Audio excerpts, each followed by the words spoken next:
आपको बताएं कोहिस्तान में बारिशों का सिलसिला जारी है। बारिश की वजह से सर्दी में इजाफा हो गया है।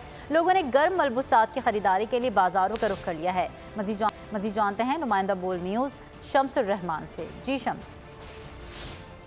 जी, इस वक्त मैं कोहिस्तान में मौजूद हूँ। यहाँ पे गुज़श्ता रात से बारिशों का शुरू है। बारिशों की वजह से यहाँ सर्दी की शिद्दत में इजाफा हुआ है। लोग गर्म मलबूसात के लिए बाजारों का रुख कर रहे हैं। यहाँ मैं आपको बताता चलूँ कि सैलाब ज़द इलाका है। सैलाब के बाद यहाँ पे लोगों के मकानात मुतासिर हुए हैं। इस वक्त दर्रों और देहातों में मुतासरीन शदीद मुश्किलात का शिकार हैं, जिनको रहने के लिए सर के ऊपर छत नहीं है। बर्फबारी का सिलसिला पहाड़ों में जारी है।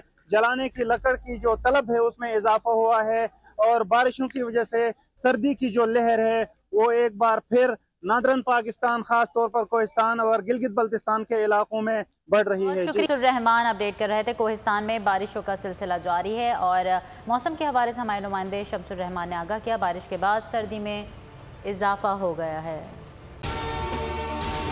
अगर आपको ये वीडियो पसंद आए तो लाइक पर क्लिक करें। मुझे एक दिन जाने से पहले पता चल गया था मुझे मारने का। पीटीआई का हकीकी आज़ादी मार्च सिर्फ बोल दिखा रहा है। 24 घंटे हकीकी आज़ादी मार्च। इमरान खान के कंटेनर के करीब फायरिंग का वाकया पेश आया है। सबसे ज्यादा रील्स और सबसे ज्यादा रेटिंग्स के साथ बोल रहा नंबर 1। सब्सक्राइब करें और बेल दबाएं ताकि कोई खबर रह न जाए।